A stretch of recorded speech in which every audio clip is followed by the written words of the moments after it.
हितेंद्र ठाकूरांची बहुजन विकास आघाडी शिवसेनेत विलीन होण्याची शक्यता, मतांची गोळाबेरीज वाढवण्यासाठी एकनाथ शिंदे खेळी खेळणार, क्षितिज ठाकूर ठाणे विधान परिषदेचे उमेदवार असू शकतात.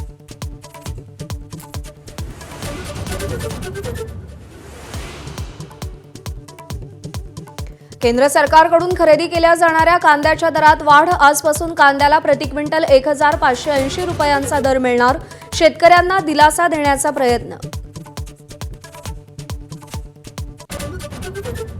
कांदा प्रश्नी नाशिकच्या चांदवडमध्ये रोहित पवार, अंबादास दानवे, हर्षवर्धन सपकाळ यांच्या नेतृत्वात महाविकास आघाडीचं आंदोलन, तर सोलापुरात खासदार प्रणिती शिंदेंच्या नेतृत्वात काँग्रेसचा रास्ता रोको.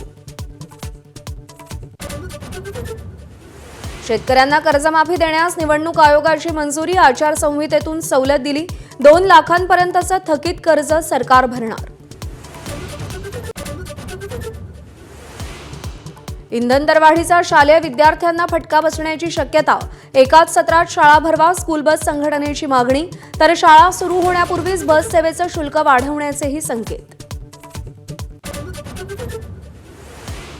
विधान परिषदेचा तिढा सोडवण्यासाठी महायुतीत हालचाली, रात्री भाजप नेत्यांनी शिंदेंची भेट घेतली, शिंदेंच्या 7 जागांच्या मागणीवर चर्चा, उद्या जागा वाटपावर शिक्कामोर्तब होण्याची शक्यता.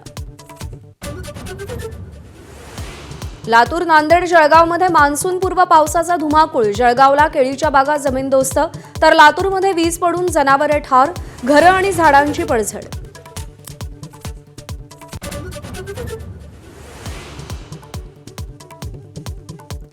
विदर्भ तापलेलाच, चंद्रपुरातील ब्रह्मपुरी देशातील सर्वात उष्ण शहर, अमरावती, वर्धा, चंद्रपूर आणि गडचिरोलीला रेड अलर्ट, तर नागपूर आणि अकोल्याला ऑरेंज अलर्ट.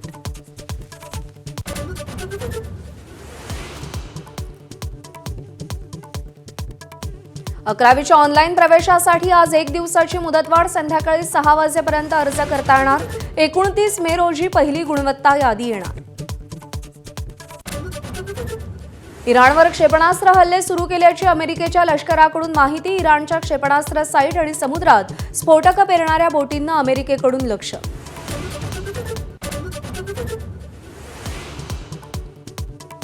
गुजरात आणि बंगळुरूमध्ये आज IPLची पहिली क्वालिफायर, विजेत्याला थेट फायनलचं तिकीट मिळणार. गिल, सुदर्शन, बटलरचं तुफान, भुवी, हेझलवूड कसं रोखणार याची उत्कंठा.